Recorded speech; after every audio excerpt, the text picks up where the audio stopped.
Hello everyone, I'm Annie Gibbins and you're listening to Memoirs of Successful Women, the podcast where you get to hear candid conversations with fascinating women from around the globe who share aspects of their business and life journey, how they measure their success and what they have learnt along the way.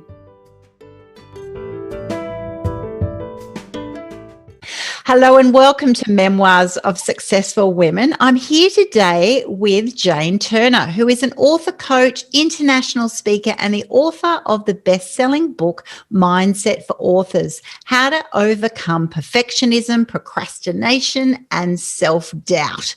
So welcome to the program, Jane. Thank you so much. It's great to be here. Terrific. I'm super excited to talk to you today because you're not a lady who has just suddenly, went into becoming an author and wrote a truckload of books and became this international author. You've actually had this incredible journey. And so I'm really looking forward to unpack your journey of how you actually became an author. So how about you share that with the listeners? Well, I'd love to. Yes, look, it hasn't been a smooth ride by any means. I was working in the government, a public servant for my whole working life up to the age of 52. And some years before that, I did some professional development, and that included getting coached to become a coach.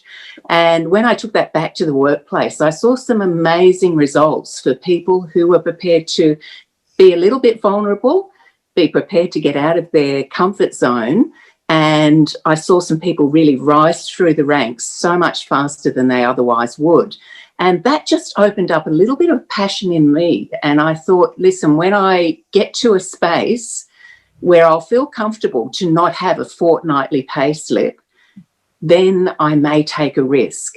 And I thought to feather my nest, to take that risk, I had noticed the really, really successful coaches had a book that represented them. And I thought, well, listen, I'll start writing a book now whilst I'm still comfortably within the working environment, which was all that I knew for a very, very long time. So I started to write a book, and that book took me on an incredible journey. In fact, by the time I was made redundant at the age of 52, I had spent over 5 years trying to write a book. I'd spent also over $30,000 on various writing programs and coaching and retreats and all of these kind of things. I was afflicted with what I now know is called the shiny object syndrome. And I thought that the answer was over here, or it was over there, or it was with this program, or I needed to do this first. And by the time the hammer fell on my career in the public service and any stability that I had in my life, essentially, as I say, it had been 5 years, it had been over $30,000, and I didn't seem to be able to get another job for love nor money. So I had to get out of my own way. I had to finish the book, only to find that essentially I had a parachute my whole life. And I would not have known if I wasn't pushed out of the plane. And the book that came out onto the market was called Thrive in Midlife, because the kind of coach I had envisaged myself to be was somebody to help women through that midlife phase. Because, in fact, I realised in retrospect I was actually writing the book for myself. I was trying to coach myself into habits of self-care that I was documenting the way I felt once I started doing some movement, once I started looking after myself in terms of sleep and managing my stress, managing my mindset, and managing what I was eating. And indeed, I felt a lot better physically, but there was an elephant in the room. And that elephant is really what was responsible for taking over 5 years and over $30,000 and having to become so desperate that I had no option but to finish the book. And that elephant was the piece of my history, and in fact my current history at that time, that I did not want to talk about in the present tense. I was going to be quite happy to talk about it once I'd outrun it. However, that was not obviously the journey that I was on, because I had a 40-year history of binge eating disorder. And I was quite happily writing in the book that I had a sugar addiction, that I was an emotional eater, but those very, very dark and deeply held secret words that I had essentially eating away at me from the pit of my stomach, I did not want to talk about in the present tense. And please stop me if I'm going on too long. No, I'm loving it. Okay. Well, thanks, Annie, because this next piece is really what is a big rationale behind what I do. At one stage of writing the book, I stumbled on the hero's journey. And some of your listeners may be familiar with the hero's journey, but for anybody who isn't, I talk about it in terms of being like a clock face. And when we're just going about our business, and for me, I was just going to my job in the public service, I was collecting the regular money, I was able to take a day off if I was sick and still be paid, all of those kind of things that I was very used to. When I was doing that, I was in what we call the ordinary world. And on the clock face, I was at 12 o'clock. Now, doing the coach training was something that took me out of my ordinary world, because I got to see that there was more to me than I ever knew before, let alone that there was so much potential in people who are prepared to actually go along with the journey and not resist it. And for me, I started writing the book that wound up being called Thrive in Midlife and was launched in 2014. But I started that in 2009. And in the hero's journey language, I was going past 1 o'clock and 2 o'clock. I had the call, and that's what we call it in hero's journey language. I had the call to actually write a book. And at 3 o'clock, we hit a threshold of sorts. And that's about stepping over the threshold to the not so ordinary world, to the special world. And at that point, often a helper will step up and help you over the threshold. And for me, that person was at the Nature Care College, where I signed up to do more coaching training, because the little voice in my head kept saying to me, but who wants to read a book by you? You're not an expert. You're not well known. You're not even a good writer. And you're not qualified enough. That was one piece of that little nasty voice that I really bought into. So I signed up to get more coach training, and that took me to Nature Care College. That was the place where I learned about the hero's journey. And among other things, hero's journey is the ultimate storytelling tool. And why I needed to learn about it was that I was writing a book like a public servant would write a book. I was writing quite a factual, matter-of-fact type of do this, do that, and then this will happen. But I realised that when I learned about hero's journey, I realised that book wasn't going to really resonate with anybody because it had no heart and no soul. I wasn't telling a story. I wasn't taking the reader through a journey. So I managed to then start to incorporate some case studies and my own experiences into that book. And I went further along the clock face. I was going past 4 o'clock and 5 o'clock, and it was coming along okay. But at 6 o'clock, I hit what we call the crisis point. And if you think of any movies, once you get a bit of a handle on the hero's journey, you'll realise that all of the movies we watch are built around this formula. And the classic 6 o'clock moment is when Darth Vader and Luke Skywalker are facing off against each other in Star Wars.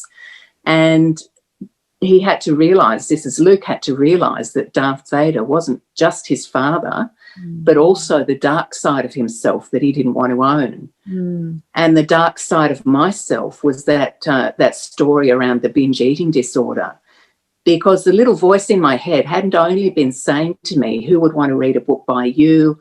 You're not an expert. You're not well known. But it was also saying, who would want a coach like you who is so broken and so disgusting that they can't even control what they put in their mouth? So as coaches, we'll say to people, if you can sit in your discomfort and not go and play out a pattern that takes you out of discomfort and into distraction. And for me, my patterns were the binging was one, starving was the other side of that pattern. but buying all of the different writing programs was part of that pattern. And the little voice in my head, because I was sitting in and essentially I felt stuck in that discomfort, the little voice started saying different things. And it said essentially, but what if that's not what it's all about? What if you don't have to heal the binge eating before you'll be able to help somebody? In other words, what if you don't have to be perfect to be able to make a difference? And once I got that little bit of permission, I got that monkey off my back, I managed to finish the book. But really, more importantly, Annie, I got to see what it was all about. And what it was all about was actually, I was standing on stage at one of Sydney's most famous bookshops called Glee Books. I was on stage at Glee Books launching that book. And I had not been planning to do this, but I found myself looking at my 14-year-old daughter and her 14-year-old friends that she brought along and saying, look, what I want you girls to know is that there is nothing so broken, so shameful, or so unspeakable about you that you can't tell someone about it. And know that they will still love you and remind you to love yourself. And, of course, it wasn't just those 14-year-old girls who needed to hear that message. There was a little girl stuck inside here, inside of me, that had never felt like she was okay and she was entitled to be who she was, no matter what she was eating or wasn't eating or, you know, any of that kind of stuff. And at that moment, I got another blinding insight. And it was that I wasn't put on this earth to help women through menopause, that I was put on this earth to help people to share their story and to actually be empowered by owning their story. And therein began the journey that I call Write with Jane. My business is writewithjane.com, and I help other people to write their books, essentially to build their business around, but also to share their story and to embody their story and to find out the true power of storytelling. And that's really where, you know, people will often say, well, how did you come from being a bureaucrat, and a very institutionalised bureaucrat as well, I might say? That was the only, different government departments, but I had worked for the government my whole working life up to the age of 52.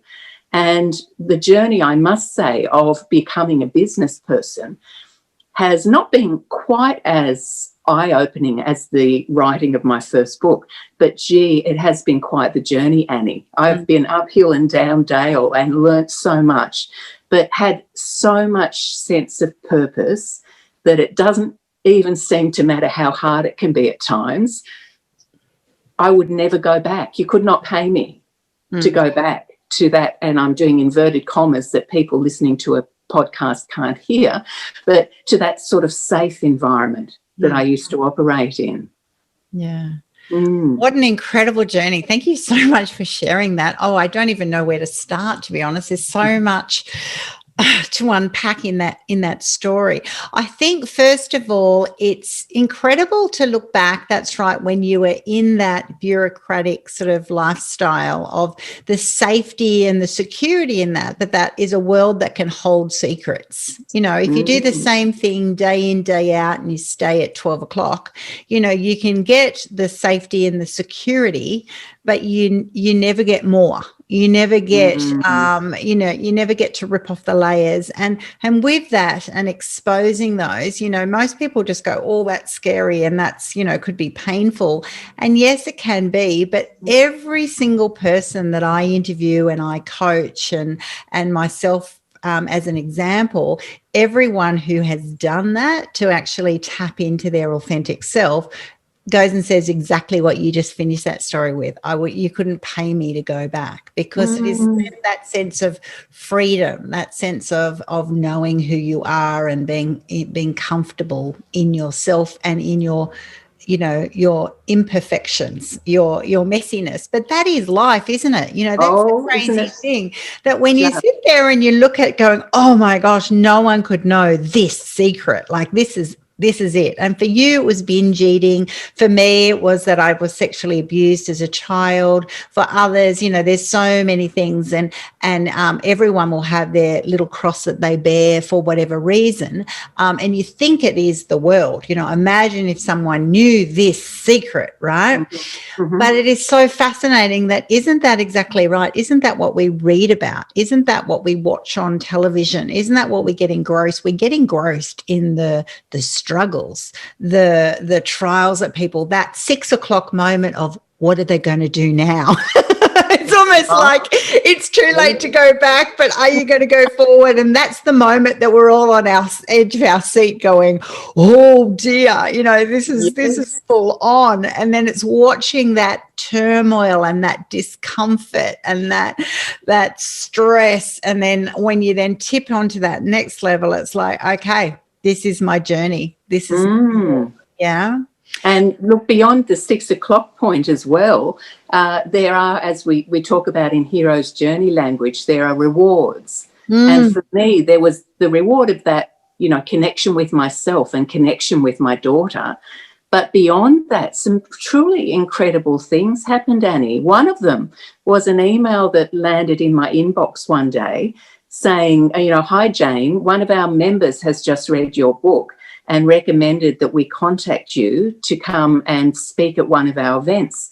And these were the organisers of the Women's Economic Forum events all over the world. Wow. So all of a sudden, the person who in their safe life was never forced and never wanted to be seen or heard, that was part of the problem, is now speaking on a stage. I went to India in 2017 and spoke at an event that over 2,000 women went to. And further to that nasty little secret that I kept, I had a full page of coverage in the Australian Women's Weekly, which when you think of the demographic for that book called Thrive in Midlife, there could not have been more appropriate and beneficial positioning for me as the author of that book. And from that flowed a page in Prevention magazine. I was on the Today Extra program, the House of Wellness, the 7:30 report. All sorts of incredible things started happening. And this is what I collapsed down what was for me a 5-year journey into hopefully a number of months, but some of my authors take longer because some of them go off and have babies in the middle and all sorts of things like that. But I collapsed that process down for my authors.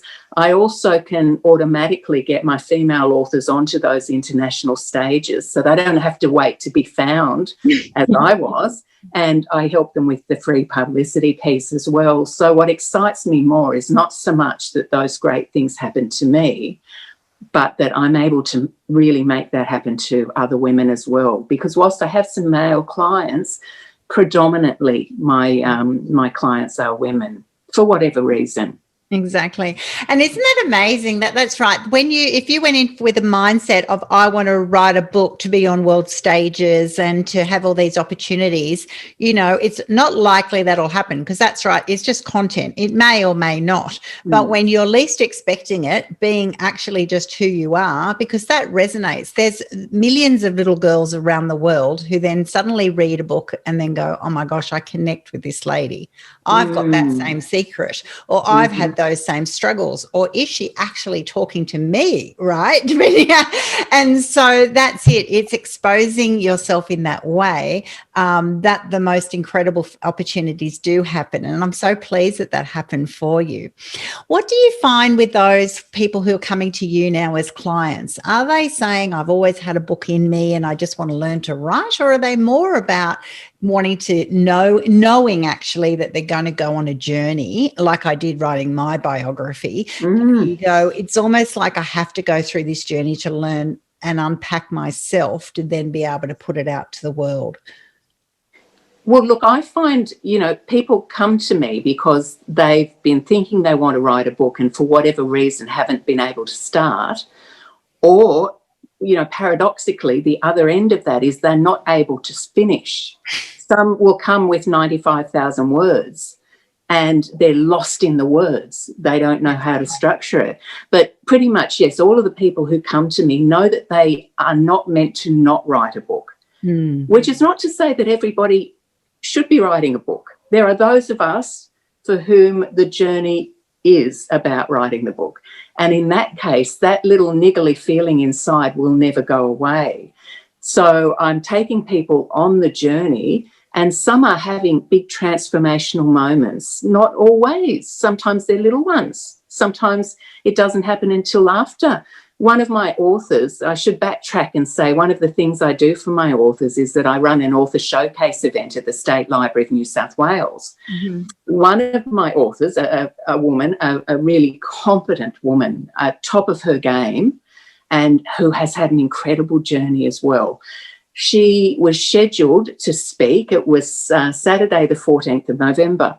She rang me on Thursday night and said, Jane, I'm not ready. Can I speak at the March event? And I said, well, look, yeah, okay, but tell me a little bit about this. How are you not ready? What's going on? How's this feeling? And she was talking away. She said, I feel like I'll have to read it. You know, whenever I try not to be looking at the paper, it doesn't come, I freeze up. I said, well, look, let's do it this way. Why don't you come, bring what you've written, and if you wind up reading the whole thing and you're not happy with that, you come back in March. And she said, oh, okay, but I'm not sure. And I said, listen, just come, trust me, come, give it a go. And at the end of her presentation, the MC, who is a very, very experienced MC, his name is Tim Stackpool. He has worked on all sorts of events. And when he was wrapping up after this lady's presentation, he said, well, you've done something that is very rare. He said, you've provided us with what we call a pin drop moment. He said, people in this room are forever changed after hearing what you just said. And there is a photo, one of my most favourite photos of me is when I was on stage at the Women's Economic Forum, because I looked like I was there. I was fully present. And somebody took a photo of myself and this woman on the 14th of November after she'd spoken, and we both had that look. And I've got my two very favourite photos of all time are those two photos. It's those moments where it's actually caught, and so you can never talk yourself out of having had it, if you know what I mean. Exactly. It's that moment that you're 100% engrossed and just you can see joy. You can see that you're captured, enchanted, entranced. It's everything. It's one of those, I know those golden moment photos of, wow, you're just in your element, right? And that's when you want to be. That's when you know you couldn't pay me to do anything else. That's and that you're on the right path. Even when I didn't think it was all going to be perfect, you know, the ingredients just made it the way it should be, you know. And I think you've touched on that moment, even with the clocks, and I don't know how it fits in your analogy, but that it's almost like the 99th percentile moment. That moment when you're ready to expose yourself can be the most critical. I know it was for me. I was so excited doing the book, reviewing the book, you know, getting to the point, and then you suddenly go, oh, now you're exposing yourself. People are going to read your story. People are going to critique you. There's moments for judgment. There's moments for critique, and all of that narrative in your head. Am I good enough? What are they going to think? Do you think you're too big for your boots? Do you think you're not good enough?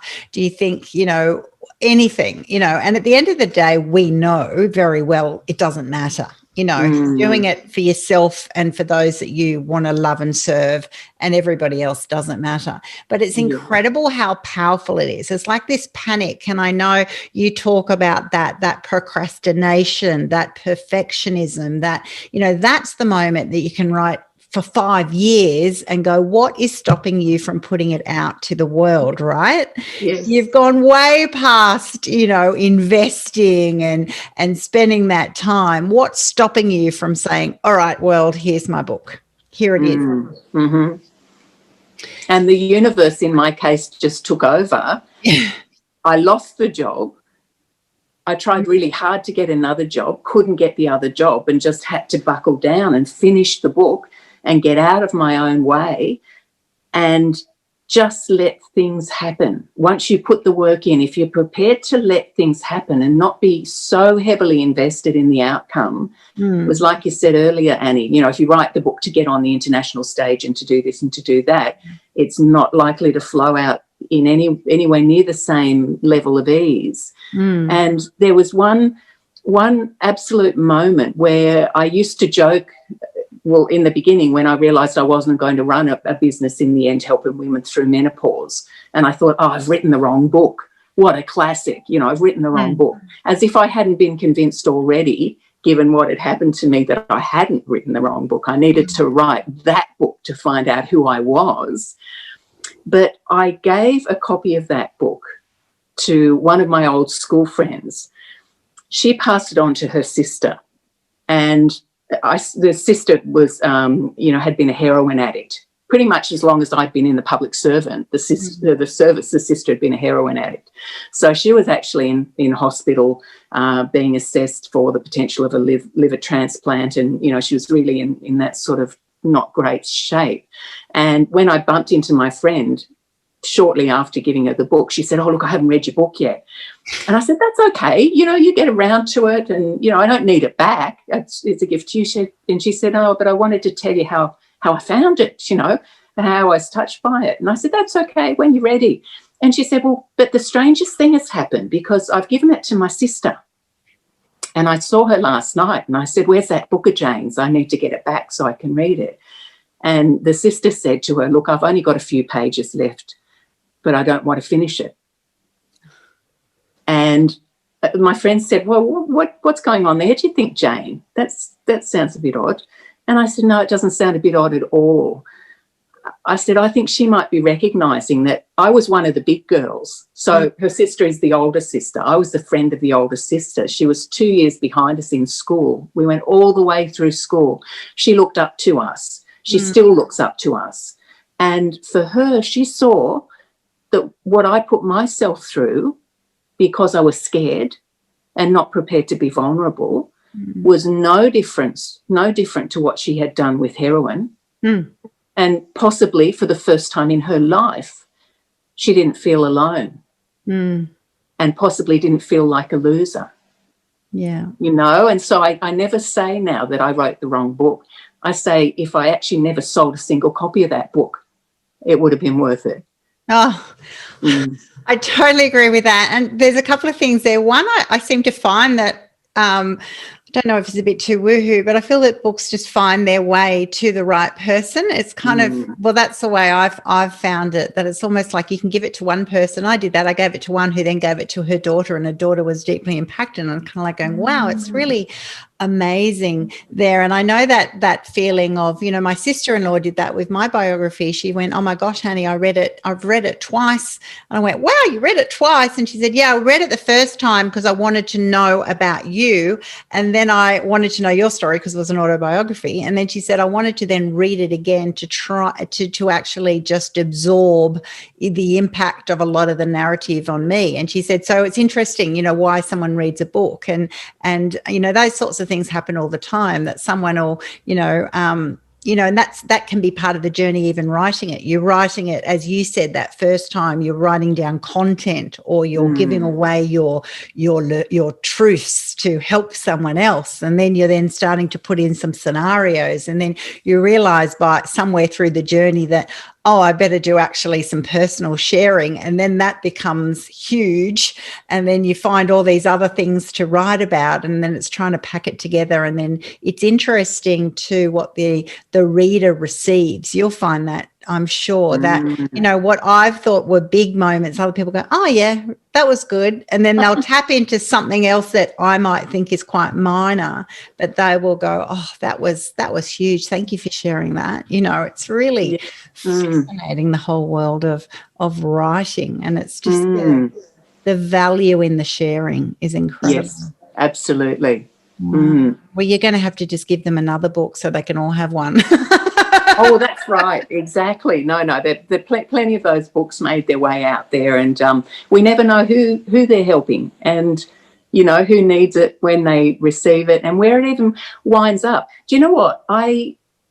It's interesting that just before Christmas this year, And just before Christmas last year, I do a lot of walking, just, I do way too much sitting, but so I try to do a lot of walking. And around where I live, there are a lot of the street libraries, the little boxes where people put their books that they don't want. Last year, a book was literally jutting out of one of those street libraries 2 days before Christmas, and it was a book on happiness. And I thought, I might take this book. I haven't taken a book the whole rest of the year. I've taken that book, I've read it, and I thought, geez, I really needed to read that book. It was literally sticking out. Same thing happened this time 2 days after Christmas, so it's only just happened. Sophie Scott's book, again on happiness. I think the universe is trying to tell me something here. I mean, I think I'm quite happy, but I think I might just need some reminders, especially at the end, frankly, of what's been a really tough year. It has been for everybody. I mean, I'm not Robinson Crusoe there, but just that thing about the books, they're going to find you. They really will. What were the biggest learning curves you found then once you wrote the book and you said just starting a business after being in the public service all that time, and you're then suddenly setting yourself up as an author coach, So there's the practicalities of your coaching and your soul trader practice, but then there's also do you become a publisher? Do you do that for other people? What were the biggest learnings and challenges that you had in that time? Well, there's probably too much to talk about, but yes, indeed, one of them was that after publishing the first book in a way that cost me, I would say, quite a lot more than it should have, and then finding another option for my second book. So I actually bounced off the first book, which is Thrive in Midlife, wrote a second book called Weight Loss in Midlife, How to Get Out of the Diet Trap. And that was all about, the falling into all of those traps and the binge eating. I had a lot of purging to do, and I used it, did a book essentially to do that. So that second one had a second experience of publishing where I actually went down a different route that was a lot less expensive, but had some difficulties built in and a whole lot of delays experienced. So by that stage, for my third book and for all of my authors' books, I now have my own imprint called the Power Writers Publishing Group, so that I took that control in-house. So I think to answer your question, there's two kind of different ends of the same scenario. So I bought the publishing side of it in-house because I know that industry too well, and in many ways it's like the Wild West. So I don't want any of my authors wasting energy or money or time there, because they need all that energy and any spare money and their time to be out promoting the book, because books do not sell themselves. Yes. That's lesson number 2. But the other side of the scenario is the not trying to do it all yourself. There is that thing about, well, initially maybe we're not very well cashed up, so we more or less have to. But since I've been in a position to, for example, bring a digital marketing agency on board, life got so much easier for me, because I can't for the life of me really, get my head properly around all the SEO stuff, all the, heat maps on your website business. So you see who's been spending how much time where. I mean, my brain doesn't work like that. But it's only been this last year where I've been able to afford to bring people on and to have a consistent approach to that. Yeah. I got X amount of the way along by a haphazard throw it at the screen type approach. Yeah. But meanwhile, now that it's a lot more coordinated, have a lot more confidence, if nothing else, really. Exactly. And isn't that amazing that you will say as a coach that to other people in the writing process, that you're going to need a coach to help you through all of those elements that I now know as an expert, whereas we in our own self, it took me a long time to do that, to actually go, what are those areas that are just zapping my time and energy, all of that website stuff, some communications, marketing, whatever, to actually go, once you take that out of the your day to day, you can focus on what your genius zone is and those things that you love. But it takes a long time for that to click, doesn't it? I know it must be that superwoman thing that we sort of all hold tight, that we all think we can do it all. But yeah, you just run out of hours and it's exhausting. Yeah. Yeah. And you don't want to burn out, because no matter how much we love what we do, burnout is a real possibility. If we don't have good boundaries. I suppose that's my other piece of learning too. You know, have some good boundaries. Be prepared to say no. You know, my fourth book, which is a kind of a repurposing of mindset for authors, I'm repurposing it into mindset for business, and some of the additional I'll call it conditions. You know, shiny object syndrome is not a condition per se. Neither is people pleasing, but I'm going to call people pleasing a condition, because that was a very residual, you know, hanging on by the skin of its teeth to my psyche, the people pleasing thing. Whereas I'm not helping anybody by not saying to them, I don't think we're a good fit. Yes. Exactly. You know, it's not good for me. It's not good for them. Boy, there's no way I could have done that even 4 years ago. I don't think it's all been a bit of a slow burn. There's plenty more to come too. I reckon more learning to do, and that's part of the journey. I mean, that's what being alive's all about, though. Exactly. And you want to be open to those learning opportunities, otherwise you're not growing. You know, the one day you sit back and go, yeah, I haven't learned anything for a while. It's like, well, you need to push yourself out to that next level of it, because there's always new things that we can be learning. That's for sure. What do you say to those people who automatically come to you as an author and go, well, how many books did you sell? They're all into the sales. They're into the number. Yes, and I find that really irritating. It's kind of like going, well, how many people have you recommended to sell? If you're so interested in me and my return on investment, how many people have you told to buy my book? It's really a strange thing, I found. Well, look, I was asked a really great question. We had a Q&A session, not at the last author showcase, but the one in 2019. And somebody in the audience said, how do you know your book is going to be a success? And there's a bit of a different question to the one you posed there. And my answer to them was, well, first thing you've got to do is be clear about what success means. Yeah. And I had two of my other authors in the room, and I don't mind naming them because they're very proud of what they've done. One of them is a lady called Shannon Chin, and she wrote a book called Demystifying Dementia. And her goal for that was to give away 1,000 free copies of that book to the families in need.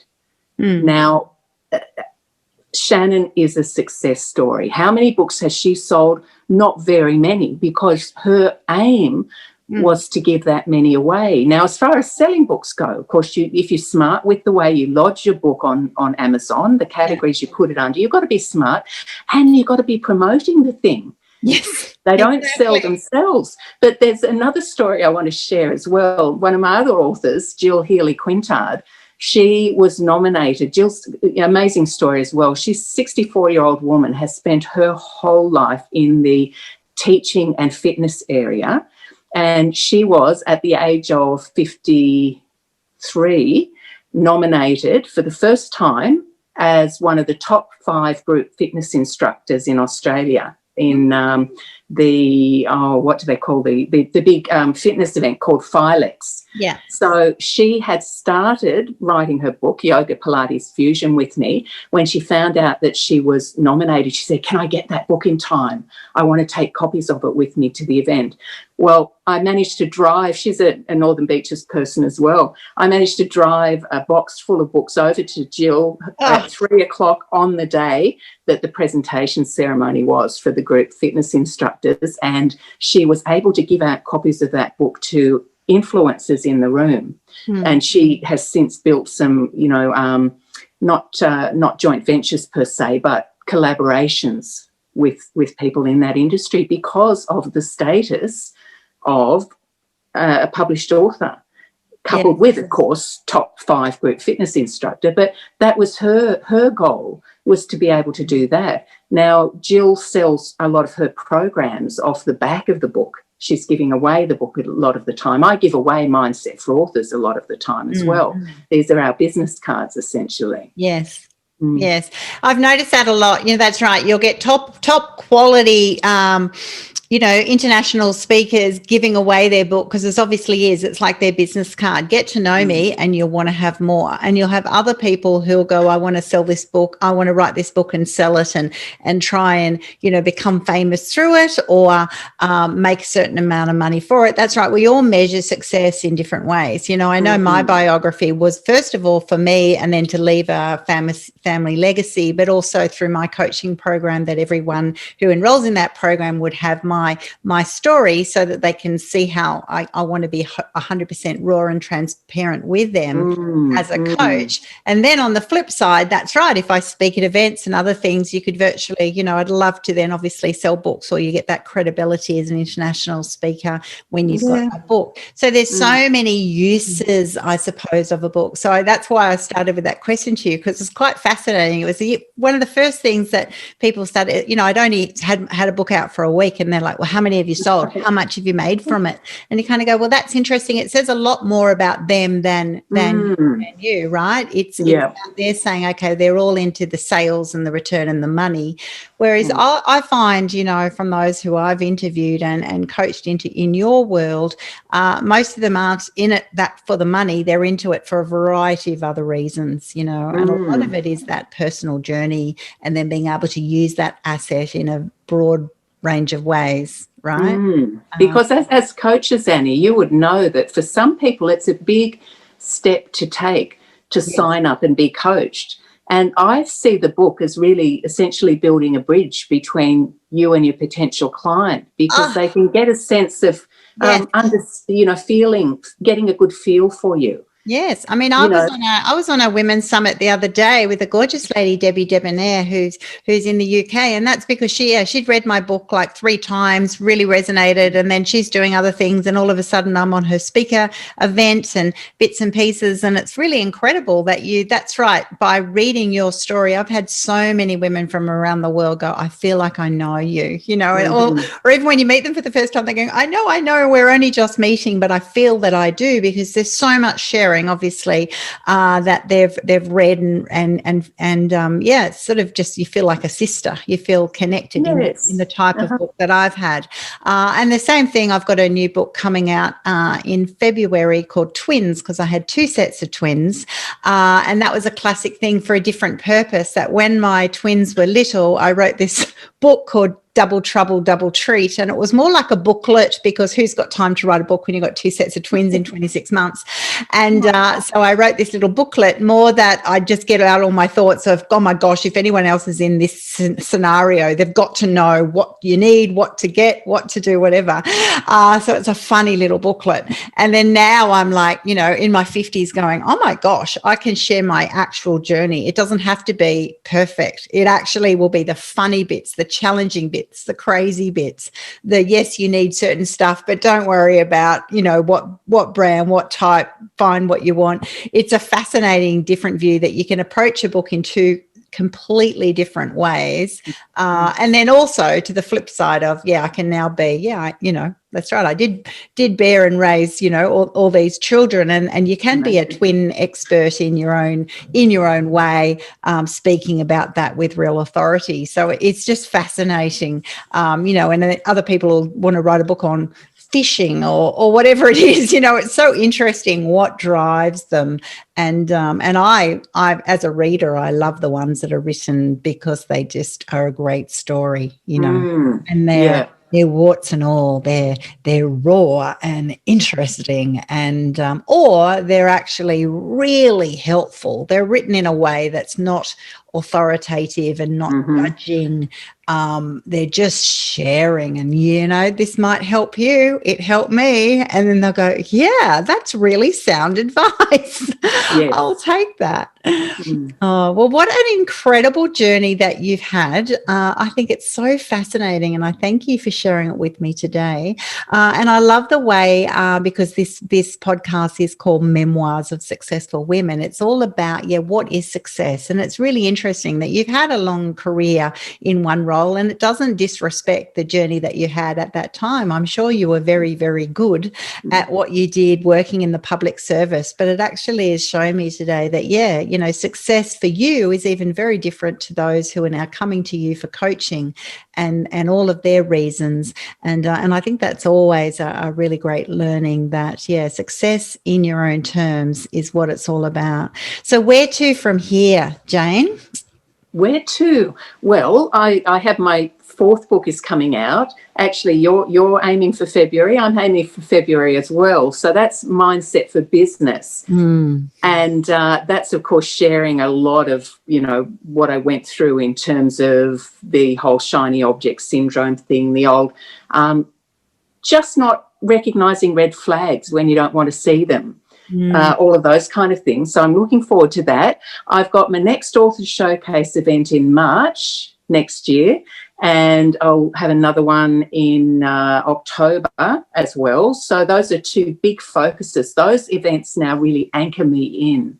Yeah. And they provide a real incentive for not only Sydney people, but I have, of course, I've still got some people in Brisbane who weren't able to come to the event in November just by a couple of weeks, sadly. So normally I get people from Melbourne, from Brisbane, sometimes further north. I had a lady from Toowoomba earlier as well. So I'll be having people from all over Australia coming to those events, possibly one from New Zealand this year.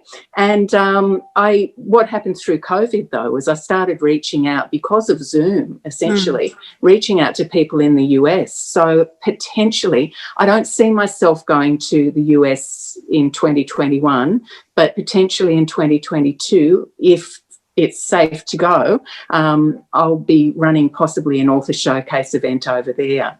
So I'm exciting times ahead. Yes. Just loving to see that moment where the authors make it real. I mean, yes, they've got the book in their hand. How realer does it get standing on stage and talking about it? Oh, completely different.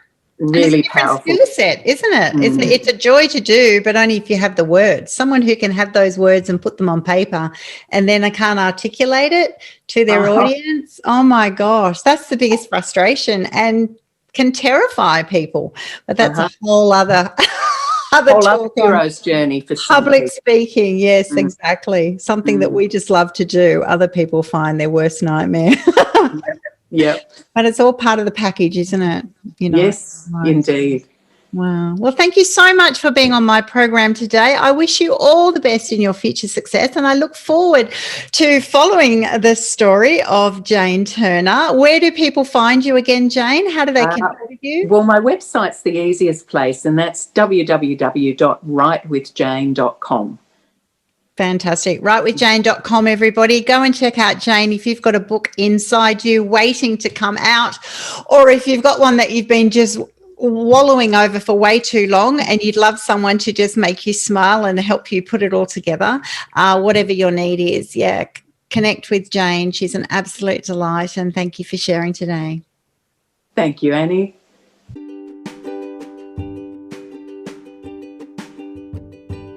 Thanks so much for listening to this episode of Memoirs of Successful Women. You can find me at anniegibbins.com, where you can download my free resources, get connected on social, and check out my online magic transformation program. If you love this show, feel free to subscribe to future episodes and, of course, share it with your friends. I'll see you again soon, and until then, happy podcasting.